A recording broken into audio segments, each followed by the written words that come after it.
Qala Allah Ta'ala fil Qur'anil Azim, A'udzu billahi minasyaitonir rajim. Bismillahirrahmanirrahim.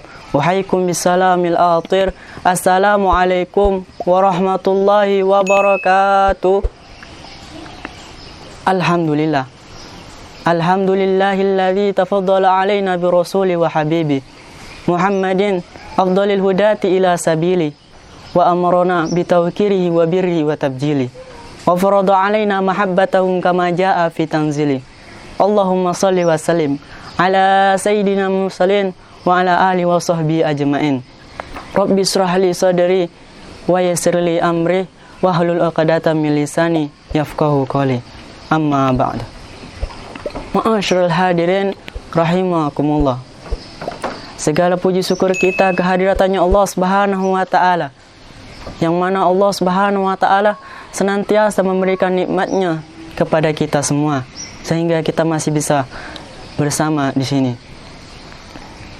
Salawat dan salam tak lupa kita berikan dan kita hadiahkan kepada Nabi yang agung, Nabi yang mulia, yang dimulia-muliakan oleh mulia, Nabi yang tidak rela melihat umatnya mati dalam kelaparan dan kehausan, Nabi yang membawa Islam dari zaman jahiliyah ke zaman Islamia. Siapa yang tidak kenal dengan beliau? Beliau adalah Sayyiduna wa Habibuna wa Syafi'una Rasulillah Muhammad bin Abdullah sallallahu alaihi wasallam. Ma'asyiral hadirin rahimakumullah. Di sini Al-Fakir ingin menyampaikan sedikit kultum atau ceramah yang mengangkatkan judul tentang mensyukuri daripada nikmatnya Allah Subhanahu wa taala. Syukur memiliki makna yang artinya berterima kasih, yakni menerima dengan sepenuh hati, dengan menerima dengan ikhlas daripada nikmatnya Allah Subhanahu wa taala yang diberikan kepada kita. Bersyukur juga gampang untuk mengucapkannya, akan tetapi nyatanya susah untuk dilakukan. Ma'asyiral hadirin rahimakumullah. Fakta-faktanya, sedikit daripada umat Nabi Muhammad atau hambanya Allah Subhanahu wa taala yang tidak mensyukuri daripada nikmatnya Allah Subhanahu wa taala. Dan marilah kita berdoa agar kita termasuk orang-orang yang sedikit itu. Sebagaimana Allah Subhanahu wa taala berfirman dalam Al-Qur'an, Quran surah Al-Hajj ayat 38 yang berbunyi, Innallaha yadfa'ul ladzina amanu Innallaha yuhibbu kulla khaunun kafur. Sungguhnya Allah Subhanahu wa taala membela orang-orang yang beriman. Dan sungguh Allah Subhanahu wa taala tidak menyukai orang-orang yang kufur daripada nikmatnya. Apakah kalian sudah bersyukur pada hari ini? Apabila ada di antara kalian yang tidak mensyukuri daripada nikmatnya Allah Subhanahu wa taala, yang masih tidak pandai dalam cara bersyukur kepada Allah Subhanahu wa taala, yang taunya ngeluh terus kepada Allah Subhanahu wa taala yang kurang nikmatnya, mengeluh terus, maka sudahlah, maka kufurlah atas nikmat kalian kepada Allah Subhanahu wa taala. Ma'asyiral hadirin rahimakumullah. Adapun ayat tersebut kita dapat menyimpulkan bahwasanya azabnya Allah Subhanahu wa taala bagi orang yang kufur itu sangatlah pedih. Pedihnya sangat di dunia maupun di akhirat.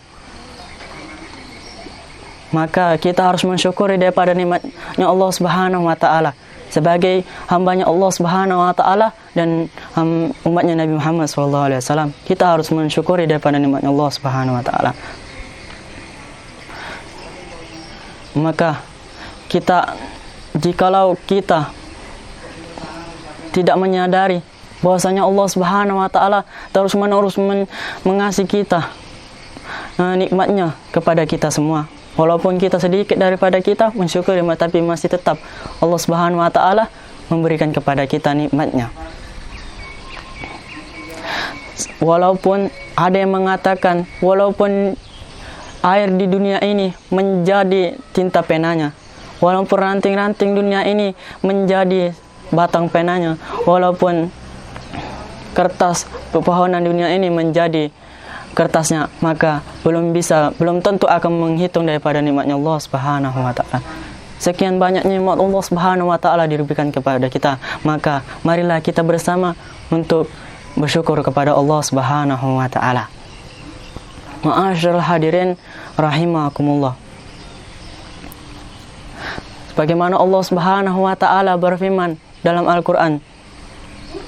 Quran surah An-Nahl ayat 78 yang berbunyi, A'udzu billahi minasyaitonir rajim. Bismillahirrahmanirrahim.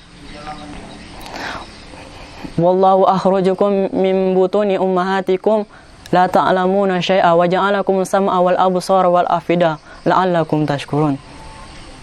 Yang artinya,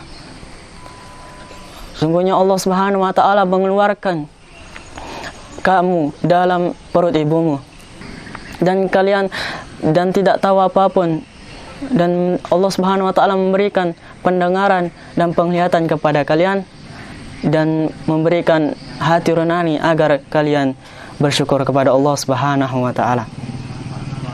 Ma'asyiral hadirin rahimakumullah. Maka dari sinilah kita harus mensyukuri daripada nikmatnya Allah Subhanahu wa taala, karena Allah Subhanahu wa taala telah memberikan kita beribu-ribu nikmatnya Allah Subhanahu wa taala. Ada cara untuk menikmatnya Allah Subhanahu wa taala. Dalam menjelaskan dalam hadis, pandanglah orang-orang yang di bawahmu dari segi harta dan dunianya, dan janganlah pandang orang-orang yang di atasmu, maka kamu tidak akan meremehkan daripada nikmatnya Allah Subhanahu wa taala. Ma'asyiral hadirin rahimakumullah. Dan ada manfaatnya kita bersyukur kepada Allah Subhanahu wa taala, yaitu terhindar dari azabnya Allah Subhanahu wa taala. Dan Allah Subhanahu wa taala juga akan memberikan kepada kita ridhonya Allah Subhanahu wa taala.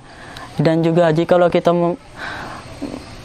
menjaga nikmatnya Allah Subhanahu wa taala, maka Allah akan memberikan pahala di sisinya Allah Subhanahu wa taala. Ma'asyiral hadirin rahimakumullah.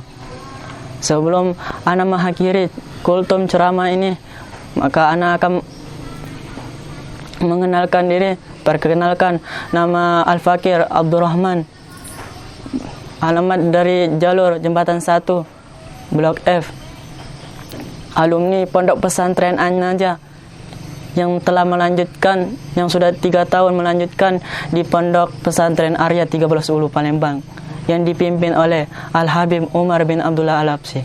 Ma'asyiral hadirin rahimakumullah. Mungkin ini saja yang dapat saya sampaikan. Jikalau ada pedang melukai tubuh, maka masih ada obat untuk dicari. Jikalau lisan melukai hati, maka di mana obat mau dicari? Mungkin ini saja yang dapat saya sampaikan. Assalamualaikum warahmatullahi wabarakatuh.